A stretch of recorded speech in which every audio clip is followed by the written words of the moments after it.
Tako da to. Smo?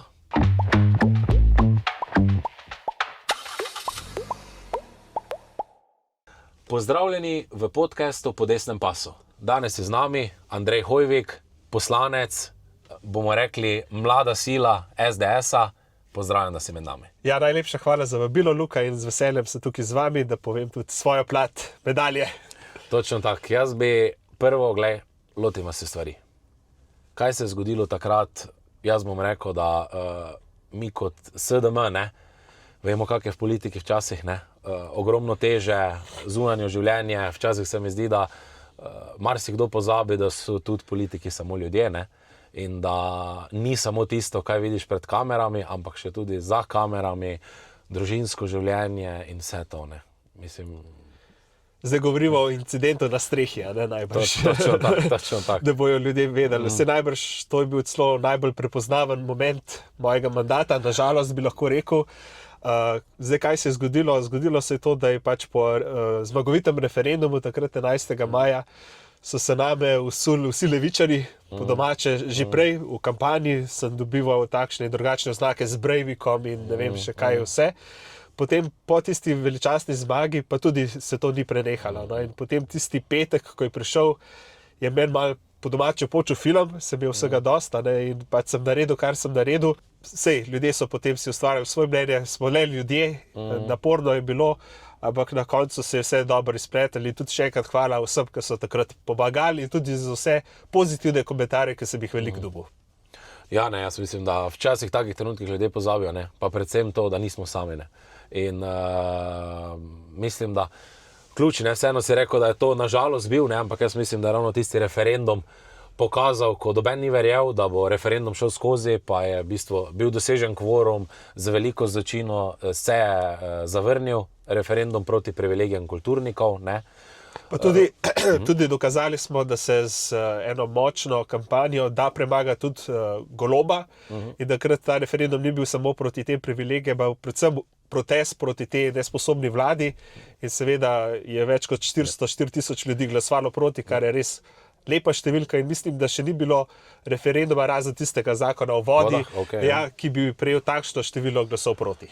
Plus tega moramo omeniti tudi vse medije, tudi vsi mediji so bili proti, čista blokada, in tu ni bila samo borba proti vladi, ampak še proti medijskemu stroju. Se morda par besed o tem, prav videlo se je, da so mediji čakali zadnji teden in takrat so nafilali. Jaz sem bil na vseh skoraj soočenih in je bilo res kar pestro, in seveda potem je to terjalo tudi svoj davek, in to je to. Ja, logično. Zdaj, bil si glas mladih v parlamentu skozi v bistvu celoten mandat, predvsem ostala so odprta vprašanja. Mladi stanovanja, beg možganov, ogromno visoko kvalificirane delovne sile mladih odhaja v tujino, kako to verjamem, ko bo nova vlada preprečiti, in kje so tisti prvi ukrepi, ki bi jih morali že ta vlada narediti, ampak verjamem, da bo potem naša vlada to uspela popraviti. Ja, zdaj Levica obljublja koliko 1000 stanovanj na leto, najemniških. Zdaj v naši stranki, v SDS-u in tudi SDM ima to v svojem programu. Si želimo, seveda, javna stanovanja je potrebno graditi, vendar predvsem pa delamo na tem, da si mlad človek, mlada družina lahko ustvari svoj dom. Kajti ta dom ni potem samo za tisto njegovo generacijo, ampak še za vse generacije naprej.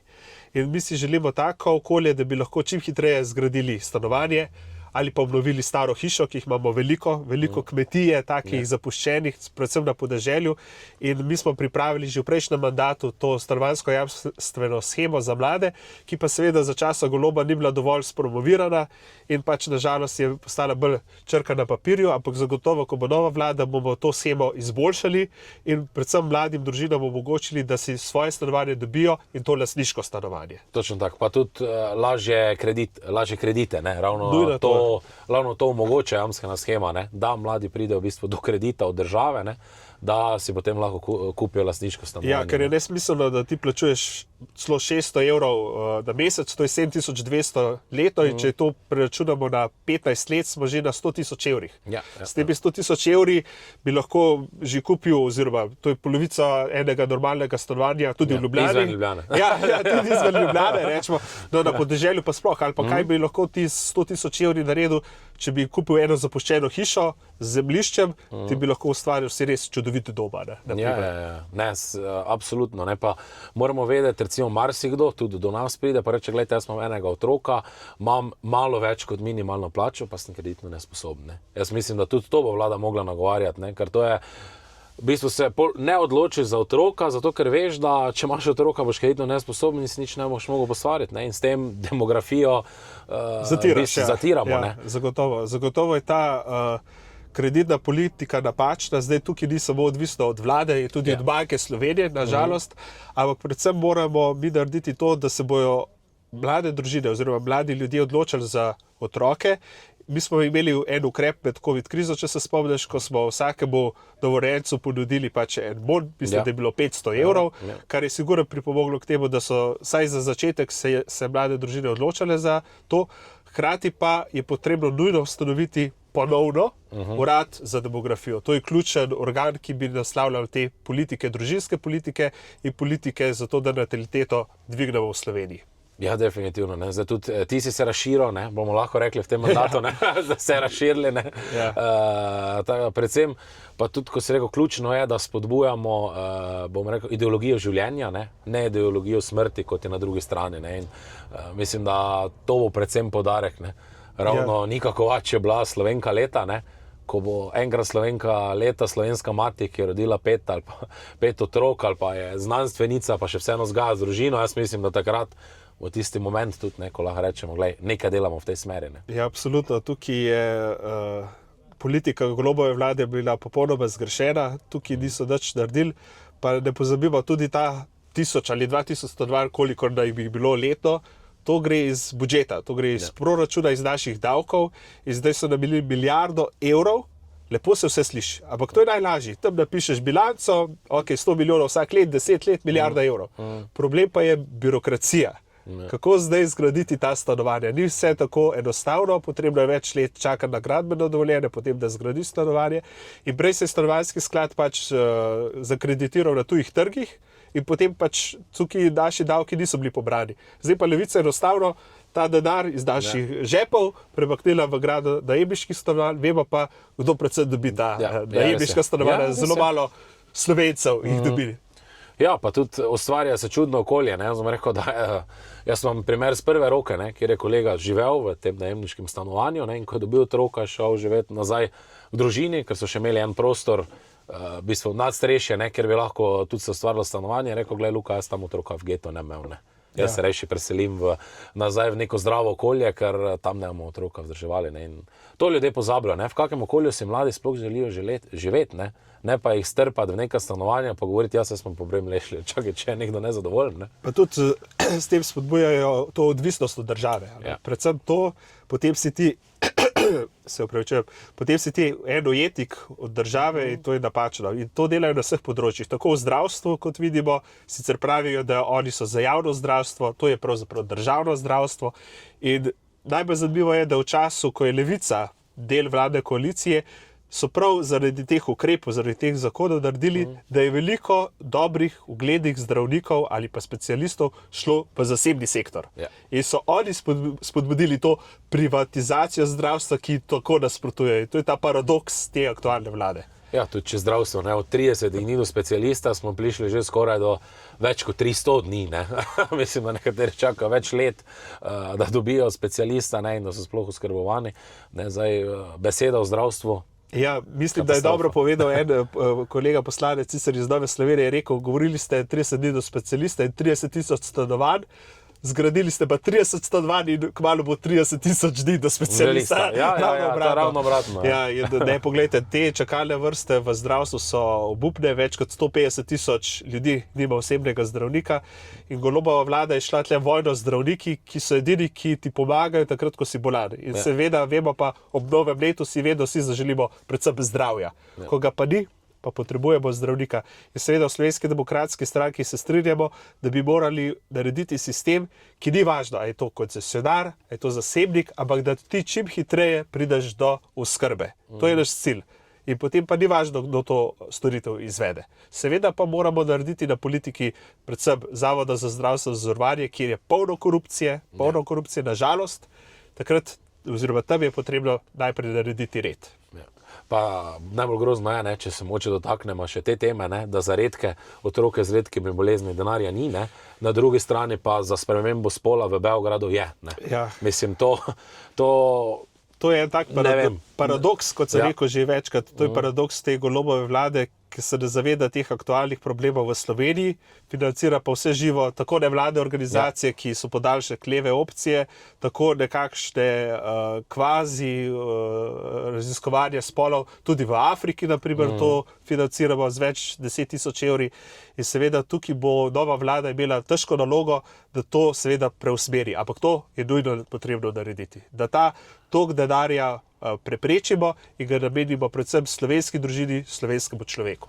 Ja, vsekakor, pa tudi to, ko si že omenil, opolnomočanje, mislim, da ljudi preko žensk v Ugandi preko čebelarstva, mislim, da 250.000 evrov, zdaj, če pa pogledamo malo Škofjo Loko pa okolico, verjetno bi za lokalno skupnost to ogromno pomenilo, 250.000 ali pa tudi obnova vodovodnih cevi v Veliki Kladuši, 2 milijona evrov, pri nas pa so še vedno vasi, kjer kanalizacija ni urejena, imamo še stare ambesne cevi, in ne vem, kam to pelje. No, pa predvsem to potrebno je urediti to, da bo lokalna samouprava res zaživela. Tako kot je tudi v ustavi zapisano, mi imamo lokalno samoupravo in potrebno je dobro financiranje te lokalne samouprave, kajti kakšen župan stokrat bolj ve, kaj je potrebno narediti v njegovem mestu ali kraju, kot pa vlada Republike Slovenije, katerakoli že je. Ja, pa dosti manj tudi korupcije, ker tam ljudje vidijo, kaj je nareto, in nikoli se ne bi Litijska zmogla zgoditi v občini. Čeprav v Ljubljani vidimo zanimiv vodnjaka, karkoli že je, mislim, da skoraj 1 milijon evrov smo dali, ki nima posebej nobenega namena. Zdaj, če to ljudje kupijo, je žal za te ljudi. Ja, Zoran Janković je svoja zgodba. Ja, to pustimo, pa tudi v tvojem koncu. Ja, gospod Arserović, velike mestne občine se mi zdi, da so še kar problematične. Ja, gospod Janković, mislim, da tudi 3 tarče, mislim, da so 3-krat posneli, pa se nič ne zgodi. To je žalostno in prav strah upijajoče, zato da ti tam razkriješ res te čudne posle, vse, pa hkrati pa pač Zoran Janković normalno bo kandidiral najbrž ponovno še za župana, ali pa ne bomo videli. In tukaj bo treba res narediti veliko reda in veliko dela čaka naslednjo desno-sredinsko vlado, ki pa zagotovo bo, ampak seveda pa moramo narediti svojo domačo nalogo, da čim več ljudi povabimo v našo stranko, da čim več ljudi povabimo v naš podmladek oziroma vaš podmladek in da pripeljemo čim večje število volivcev, ki želijo živeti v državi, kjer je razum na prvem mestu, predvsem razum, in potem bomo tudi ta razum lahko uveljavljali preko novih zakonov, preko demografije in vse teh tem, ki so se jih dotaknila. Zdaj pa še mogoče beg možganov, Kaj narediti, da bodo mladi ostali v Sloveniji? Ja, predvsem je potrebno narediti to okolje zaželjeno, to pomeni znižati davke, predvsem, da je plača nekoga, ki je morda malo bolj izobražen ali pa strokovnjak na svojem področju, da dobi ugledno plačo. In tukaj se mi zdi, da bi socialna kapica pomagala, predvsem tem supermenedžerjem, ki že z 30 leti uspejo. Imamo hube, imamo te start-upe, ki so odlični, ampak seveda, ko vidijo te davčne obremenitve, raje ta start-up odpeljajo morda na Hrvaško ali pa v Avstrijo in potem je tukaj zgodba končana. Zdaj, če se spomnimo, Golob je dejal pred volitvami, da želi dodano vrednost kar v višini 100.000 evrov, smo še daleč od 100.000 evrov. Če pa imamo desno-sredinsko vlado, pa verjamem, da je ta cilj tudi v morda 2 mandatih izvedljiv. Vsekakor, mogoče še nekaj o mladih. Zdaj, prvič, kaj jaz spremljam politiko, se je premaknilo vse, mlada slika na desni pol, Tudi levi to priznavajo, tudi Sara Žibret pravi, da je zaskrbljujoče, da se mladi obračajo na konzervativne vrednote, in levi pol nekako tu zgublja. Se je pa začelo takoj neko žaljenje s fašisti, nacisti, in se mi zdi, da ravno to, ko levičarom zmanjka argumentov, ko argumenta na mizi več ni, se poslužujejo diskreditacije. Ja, zdaj odmeva v medijih predvsem ta Bog, družina, domovina. Poglejte, kaj je narobe z Bogom, kaj je narobe z družino in kaj je narobe z domovino. To so te vrednote, na katerih tudi naša stranka zrasla, na kateri temelji pravzaprav naša Slovenija, tudi Evropska unija ne nazadnje, imamo 12 zvezdic v naši državi, kar pomeni tudi popolnost. Nekateri pa to tudi povezujejo z Marijo, torej, seveda, z Marijo, tudi Devico Marijo. Ja, Devico Marijo, ja. Ja, in tukaj je pravzaprav krščanska Evropa zrasla in iz teh vrednot je tudi Evropska unija. In to je najbolj smešno, ko nam očitajo, da se gremo na kakšen nacizem ali pa fašizem s temi normalnimi vrednotami. In seveda, leva opcija je naredila vse, zato da bi ljudi prebavila, kao mi smo super. Ampak prav s temi ukrepi je pa preusmerila predvsem mlado silo, da grejo nazaj k svojim koreninam, k svojim vrednotam in to so te konzervativne prave vrednote. Ja, vsekakor. Jaz mislim, da tudi med mladimi, ko opažam, predvsem, davki, varnost, se pravi, beg možganov, je pa res, da se tudi odloča med vrednotami. Po eni strani neki te LGTB ideologiji, ki je v vrtcih, v šolah, razjeda v bistvu vsaki pori naše družbe je že, na drugi strani pa neko zdravo razmišljanje, razumsko razmišljanje in predvsem, da imamo mlade tudi neko širino. Ja, absolutno. To je, ki je potrebno poudariti, da šolski sistem je tisti, ki zatira ta razum, nažalost, s temi vsemi ideologijami, ampak na koncu mladi imajo zdaj možnost spletnih omrežij, interneta, kjer veliko tudi konzervativnih društev ali pa organizacij je spoznalo ta orodja in tudi, naprimer, papež trenutni Leo XIV je zelo aktiven tudi na X-u, naprimer, in na drugih socialnih omrežjih, kajti on se zaveda, da prav prek tega se širi tudi ta dobra vest, tudi te konzervativne vrednote in prav zaradi tega mladi želijo priti k tem vrednotam nazaj, kajti le tako lahko ustvarijo svojo družino, le tako lahko lepo živijo, dobro tudi delajo in obrodijo vse te sadove, ki jih prinaša potem tudi naša čudovita Slovenija. Vsekakor. Zdaj, če smo že pri teh, rekli, novodobnih socialnih omrežjih, pa tradicionalnih medijih. Pri nas se mi zdi, da še vedno ogromno financiramo, tudi zdaj mislim, da Golob daje denar medijem, ki bodo pohvalili vse dosežke vlade. Mislim, da absurd na vseh možnih točkah. Zdaj, oni so v tem mandatu sprejeli 3 zakone, to je zakon o medijih, zakon o RTV, zakon o STA, torej Slovenski tiskovni agenciji, kjer pravzaprav, vsaj kar se tiče STA, tudi zakon o medijih podkupujejo medije, kao za digitalno preobrazbo in ne vem kaj je, kakšen razvoj. Vsi mediji tiskani so digitalizirani, imamo spletne strani in to je dobesedno podkupovanje pred volitvami, zato da bodo v isti rok pihali, ampak tudi to jim ne bo več pomagalo, kajti vsak mlad človek ali pa vsak državljan Republike Slovenije nekaj prebere, pa se vpraša, to drži, gre na splet, preveri informacije, tudi z umetno inteligenco in tam zelo hitro odgovori, da je tisti tiskani medij, ki je financiran strani vlade, lagal. Vse to, jaz mislim, da ta vlada se v bistvu ukvarjala, kako zadržati medije, kako zadovoljiti nevladnikom, kako zadovoljiti medijem, ostalo pa ni. Nismo imeli ne reforme v zdravstvu, ne reforme v šolstvu. No, reforma v zdravstvu je bila ampak negativna reforma. Negativna reforma, Nažalost, se pravičujem, ker se smijim, ampak je nažalost taka resnica. Ja, da so v bistvu takrat, če je bil prostovoljni prispevek, so spremenili v obvezni. Čeprav so rekli, da ga bo ukinili, so pa ga naredili obveznega. To je paradoks te vlade. Moramo reči, ene obljube se Golob je držal, predvsem povišanje davkov. Predvsem zdaj še 2 meseca do kampanje. Dovolitev. In kakšni so tvoji plani in predvsem misliš, da bomo uspeli sestaviti sredinsko vlado? V kampanji bomo šli do čim več ljudi, stisnili čim več rok, privabili ljudi, da se tudi včlanijo v našo stranko ali pa da postanejo naši podporniki. In jaz sem prepričan tudi glede na ankete, da nam bo uspelo, da bo tudi Slovenska demokratska stranka dobila takšno število sedežev, da bo težko ne iti mimo nje. In jaz mislim, da nam bo po teh 4 letih Golobove vlade, ki je bila nesposobna urediti vse te probleme, sestavili močno, predvsem desno-sredinsko vlado, ki bo naslavljala te probleme in rešitve imamo že spisane, potrebno jih je le vložiti in sprejeti v državnem zboru. Jaz mislim, da z temi besedami moramo končati, da nam bo uspelo in da dosežemo tisto osnovno večino razuma. Tako je, za razum. Za razum. Hvala lepa.